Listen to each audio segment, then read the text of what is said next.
Good evening. This is All India Radio, and I am Nishit Kumar with the news at 9.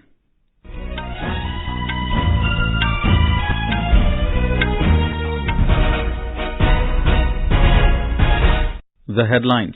Prime Minister Narendra Modi dedicates to the nation 4 railway projects worth 5,000 crore rupees in West Bengal through video conferencing. External Affairs Minister S. Jaishankar asserts government's trade policies and reforms make India a strong destination for FDI. 2 lakh primary milk dairies to be opened at Panchayat level to make India leading milk producer and exporter, says Union Home Minister Amit Shah. Centre imposes ban on construction and demolition activities in the National Capital Region as air quality deteriorates, and J&K witnesses huge influx of tourist footfall after 2 years of COVID-19 lull. And now the news in detail. Prime Minister Narendra Modi today dedicated 4 railway projects in West Bengal to the nation from Ahmedabad through video conferencing. The projects include Boinchi-Saktigarh 3rd line, Dankuni Chandanpur 4th line project, Nimtita New Farakka double line, and Ambari Falakata New Managuri Gumanihat doubling project. The Prime Minister also laid the foundation stone for the redevelopment of the new Jalpaiguri railway station. He flagged off the Vande Bharat Express connecting Howrah to New Jalpaiguri and also inaugurated the Joka-Taratala stretch of the Joka Esplanade Metro Project Purple Line. Addressing the gathering after inaugurating the project, the Prime Minister said the land from where the call of Vande Mataram originated today saw the flagging off of Vande Bharat. He further added that India had taken a resolve to start 475 Vande Bharat trains during the celebrations of the Azadi Ka Amrit Mahotsav, and the train being flagged off today from Howrah to New Jalpaiguri is one of them. अब आने वाले 8 वर्ष में हम भारतीय railway को आधुनिकता की नई यात्रा पर निकलते हुए देखेंगे। भारत जैसे युवा देश के लिए भारतीय रेल भी युवा अवतार लेने जा रहा है और इसमें निश्चित तौर पर 475 से ज्यादा वंदे भारत ट्रेनों की बड़ी भूमिका होगी. Mentioning the multiple projects whose foundation stones were laid and inaugurated, the Prime Minister said that the government is spending approximately 5,000 crore rupees for the completion of these projects. Linking reforms and development of railways with the development of the country, Mr. Modi said that a nationwide campaign is going on to transform the Indian railways. The Prime Minister said that the metro rail system is an example of India's speed and scale today. The last rites of Prime Minister Narendra Modi's mother Hiraben were performed at the Mukti Dham crematorium in Gandhinagar this morning. She passed away early this morning at a hospital in Ahmedabad. She was 100. Prime Minister Narendra Modi and other family members performed her last rites. In an emotional tweet, the Prime Minister said, "A glorious century now rests at the feet of God." Paying tribute to his mother, Mr. Modi said that he felt the presence of a trinity in his mother, which symbolizes the journey of an ascetic, a selfless karma yogi and life dedicated to values. Recalling his meeting with his mother on her 100th birthday, the Prime Minister said that she encouraged him to work with intelligence and live life with purity. Bangladesh Prime Minister Sheikh Hasina has expressed deep shock and sorrow at the passing away of Prime Minister Narendra Modi's mother Hiraben Modi. In her condolence message to Prime Minister Modi, Sheikh Hasina expressed her deepest condolences on the sad demise of Prime Minister Modi's mother. External Affairs Minister Dr. S. Jaishankar today asserted that there is a greater appetite in the world for investing in India. Addressing a business community event at Limassol in Cyprus, he said trade policies and reforms taken by the Narendra Modi government has contributed to India becoming a strong destination for foreign direct investment. During the pandemic, we actually used this period to carry out very ambitious economic reforms.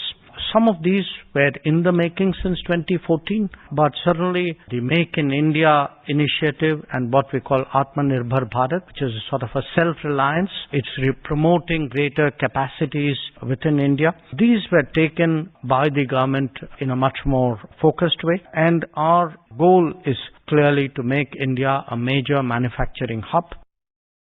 The minister also spoke about expanding the India-Cyprus bilateral economic relationship. He highlighted 7 areas in which Cyprus and India should work forward in. These areas include finance, shipping, tourism and knowledge economy. The minister added that this region will see more of India in the future.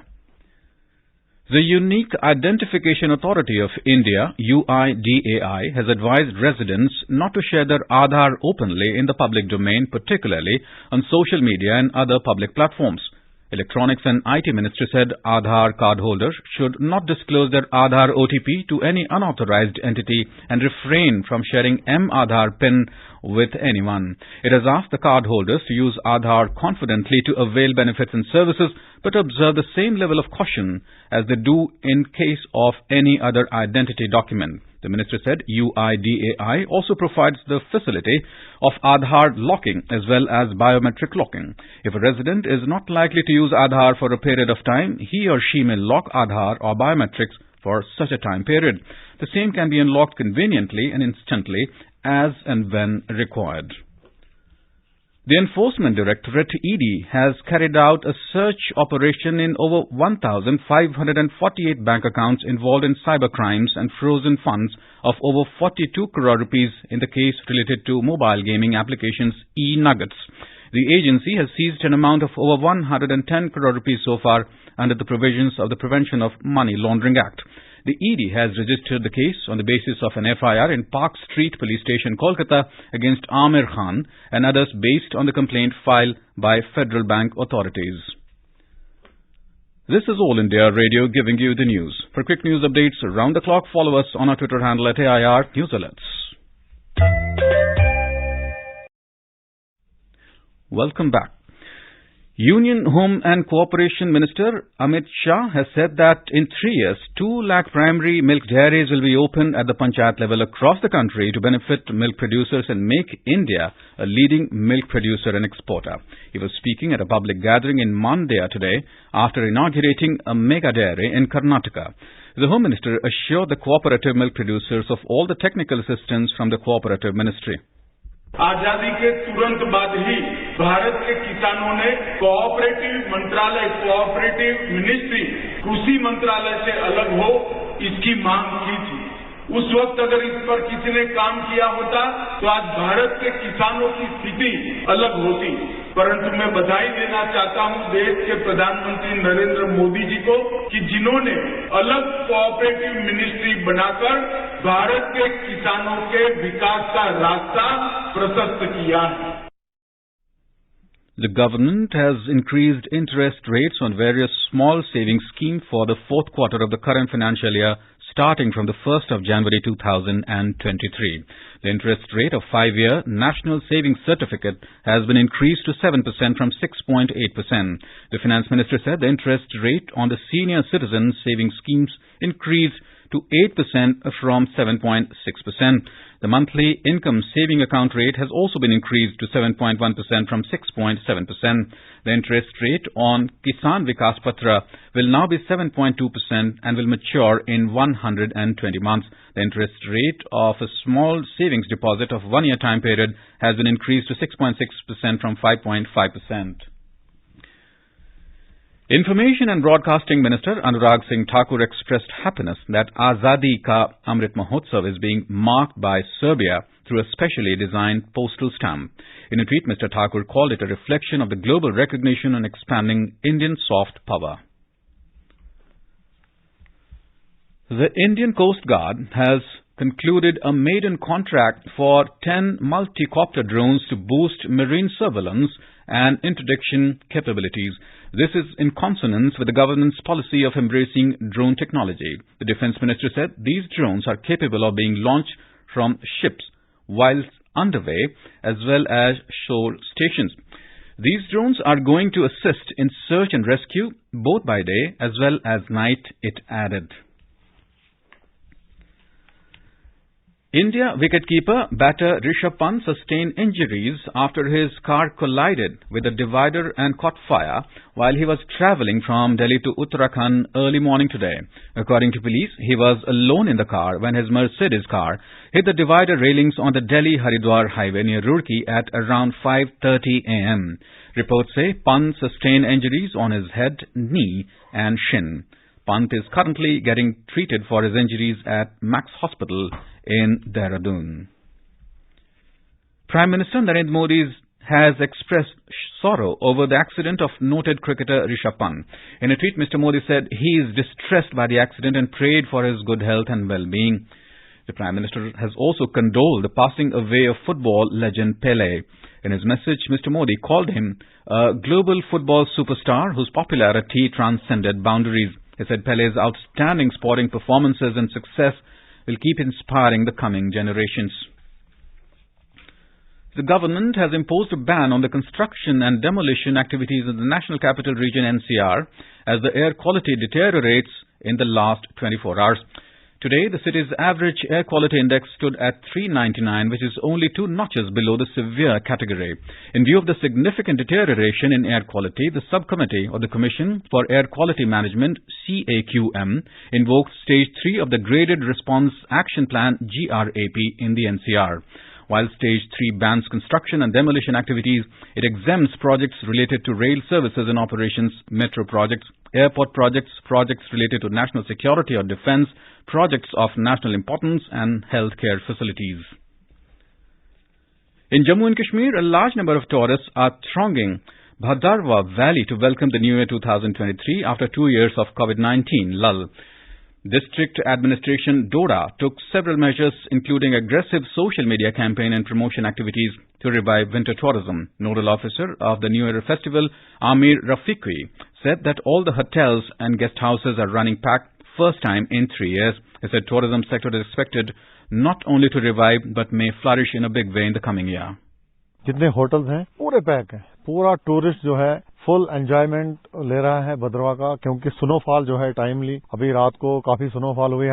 2 साल बंद रहने की वजह से corona जो था उसने काफी सेटबैक दिया था टूरिज्म को, मगर अब आज की डेट में जो देखा गया है कि काफी टूरिस्ट जो है भद्रवाह आना शुरू हो गया है। Tourists are enjoying the snowfall and participating in adventure activities. मैं मंजू वर्मा मुंबई से आई हूँ, तो बहुत अच्छा लगा, इसलिए हम लोग ज्यादा खास करके यहाँ इसलिए आए कि हमको जरा बर्फ दिखना चाहिए हम लोग, और दिखा भी और अच्छा लगा। 1.5 घंटा हो गया हम लोग को, लेकिन अभी भी समझो अभी 4 बजे तक रहना पड़ेगा, तो थोड़ा एंजॉय करेंगे 4-5 बजे तक। जैसा हम लोग टीवी में देखते हैं ना स्विट्जरलैंड, वैसा इधर मतलब ऐसा लग रहा हम लोग है अभी लाइफ में। Under the aegis of our Year-Ender series, the News Services Division of All India Radio brings an exclusive interview of Kiran Rijiju, Union Minister of Law and Justice, on key initiatives and achievements of the ministry. In the interview, Mr. Rijiju talks about the collegium system and the role of the judges as enshrined in the Constitution. The administrative process is not the job of the judges. It is up to the government. But today, the judges who are in the collegium and all other judges are also directly involved in the appointment process, because the collegium system has made the senior judges extremely busy in picking up the names of the next judges to be appointed. So the constitutional provision was very clear that the judges should not be involved in the appointment process at all, except the consultation to be carried out by the executive, that is basically to seek their opinion. This interview can be heard on FM Gold channel tonight from 9:15 p.m. onwards in Spotlight. This interview will also be available on our website newsonair.gov.in and on our YouTube channel News on Air Official. The government has launched Prajwala Challenge, inviting ideas, solutions and actions to transform the rural economy. According to the Rural Development Ministry, it is one of the platforms where ideas are invited from individuals, social enterprises, startups, the private sector, community-based organizations, incubation centers and investors having the potential to transform the rural economy. And now, before we end the bulletin, the headlines once again. Prime Minister Narendra Modi dedicates to the nation 4 railway projects worth 5,000 crore rupees in West Bengal through video conferencing. External Affairs Minister S. Jaishankar asserts government's trade policies and reforms make India a strong destination for FDI. 2 lakh primary milk dairies to be opened at Panchayat level to make India leading milk producer and exporter, says Union Home Minister Amit Shah. Centre imposes ban on construction and demolition activities in the National Capital Region as air quality deteriorates. And J&K witnesses huge influx of tourist footfall after 2 years of COVID-19 lull. And that is all in the news at 9. Good night.